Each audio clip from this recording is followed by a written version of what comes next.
They're working for the global elite.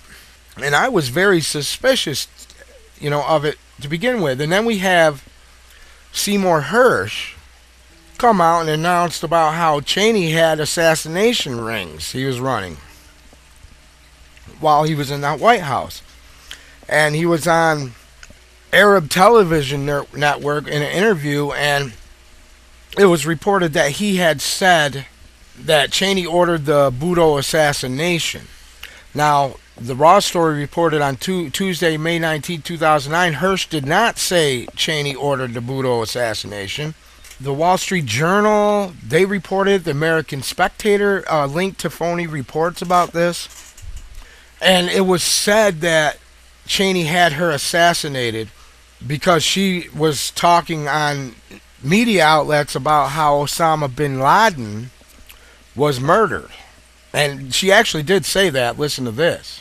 And he also had dealings with Omar Sheikh, the man who murdered Osama bin Laden. Now I know that Osama bin Laden. Now I know. Now there are some saying that, she didn't mean to say Osama bin Laden, but I have yet to see a retraction from her because she's dead, for one. But how valid could somebody say what somebody else meant to say when they've been assassinated? So I wouldn't doubt it at all if the assassination ring was ordered, the death of her, because apparently what Arlen Specter and Kennedy was going to meet her about was vote fraud, vote rigging that was going on in Pakistan. I've got so much stuff to cover, and I've already taken up too much time on some of these topics. But Andrew Hughes wrote at Global Research, May 23rd, 2009, America's Nightmare, the Obama Dystopia. And what was covered on Russia Today was that the Cheney assassination unit is still active under Obama. Listen to this. In the U.S., a scandal is brewing over former Vice President Dick Cheney. Pulitzer Prize-winning investigative journalist Seymour Hersh claims under the Bush administration an executive assassination ring was operating within the country's special forces that was accountable to Cheney alone. And for more, let's now go to RT's Dina Gusowski in Washington. So, Dina, how does this journalist explain this situation within the special security forces in the U.S.? Well, investigative journalist Seymour Hersh dropping yet another bombshell, this time involving former U.S. Vice President Dick Cheney. Now, according to Hersh, a political assassination ring was under the command of Dick Cheney when he was in office. And allegedly, the CIA helped Cheney plot against people who they thought were enemies of the state. So, how was Cheney able to pull this off? Well, according to Hersh, it was all about the Joint Special Operations Command, also known as JSOC. Now, JSOC is comprised of some of the best special forces units, not just here in the United States, but really all over the world. And here's the thing, this quote-unquote special community was independent of anybody, so they really weren't held accountable. They only had to answer to a few top political leaders, one of whom apparently was Dick Cheney. Now, Hersh went on to say, quote, Congress has no oversight of it. It's an executive assassination ring, essentially, and has been going on and on and on. Under President Bush's authority, they've been going into countries, not talking to the ambassador or the CIA station chief, and finding people on a list, executing them, and then leaving. That's been going on in the name of all of us.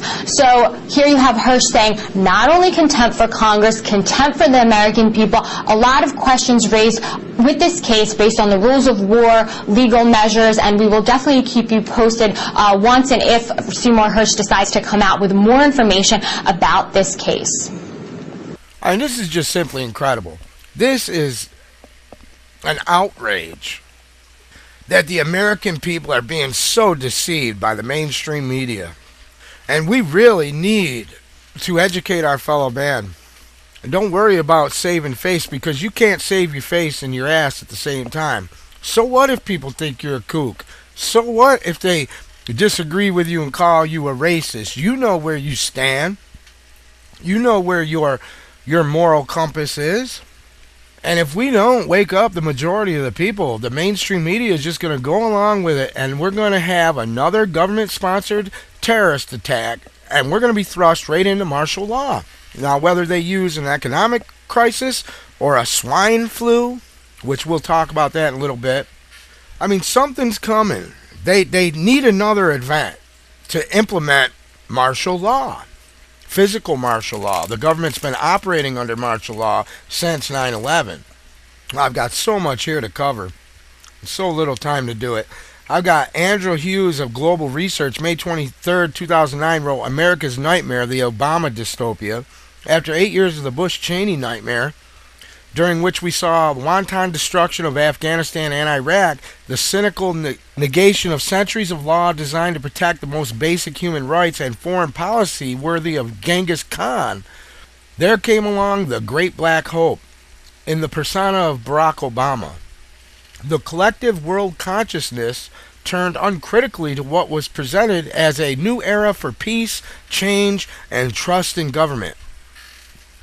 Never before has one witnessed such an accomplished use of manipulation, propaganda, imagery, and public relations wizardry to sell the public a man who was to take the baton from Bush and run with it in a race to destroy the economy, the rights of the people, and help birth a nation totally controlled by those who have always lurked in the shadows of power. Change was promised and was delivered in the form of a deepening and already dystopic nightmare. And this goes on. It's a huge article. I implore you to read it over at the news section at harrythomas.info in the archives. I mean, just total deception, total fraud. And on the main page of the website, I have a link to the movie, The Obama Deception. And that's the most current documentary covering this nonsense of what we call change we can believe in. Corporate media exploits teen idol to push cyberbullying bill. The corporate media has linked teen idol Miley Cyrus, to plays the schoolgirl rock star Hannah Montana in a hit Disney series and a movie, to the unconstitutional bill now working its way to Congress. The First Amendment of the Constitution shouldn't be taken lightly either. If passed, the Megan Meier Cyberbullying Prevention Act would outlaw speech meant to coerce, intimidate, harass, or cause substantial emotional distress to a person. According to the text of the bill, individuals who bully others via any electronic means could face fines, 2 years in prison, or both. Critics call it the Censorship Act of 2009. A UCLA law professor, Eugene Volk, noted on his blog, a number of common situations could be considered felonies under the language of the bill. I try to coerce a politician into voting a particular way by repeating blogging or using a hostile tone about what a hypocrite or campaign promise breaker or fool he is. The intent could be a felony here. I mean, this is totally ridiculous. And considering this with all the documents that have been coming out of the Department of Homeland Security labeling everybody who speaks out against the government or the Federal Reserve or is a member of Campaign for Liberty are terrorists and extremists. This is very scary. In fact, in March of this year, the ADL described Joe Bannister, Tommy Cryer, Pat Shannon, Dave Von Kleist, Jack McLamb, Greg Dixon, Ted Gunderson, and Michael Badrick as extremist speakers. Ooh, anybody who supports the Constitution is an extremist. You see what I'm saying?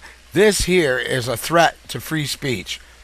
Free speech, especially free political speech, is often severe, hostile, and repeated. If enacted, the Megan Meier Cyberbullying Prevention Act would turn passionate and even vehement political speech into a crime punishable by 2 years in prison. This needs to be resisted. And one of the supporters of this bill is Representative Linda Sanchez. In my opinion, she's a traitor to this country, and she should be tried under treason, arrested. Uh-oh, wait a minute. Maybe I just committed a crime by saying that. Maybe I should be punished by 2 years in prison for criticizing Linda Sanchez.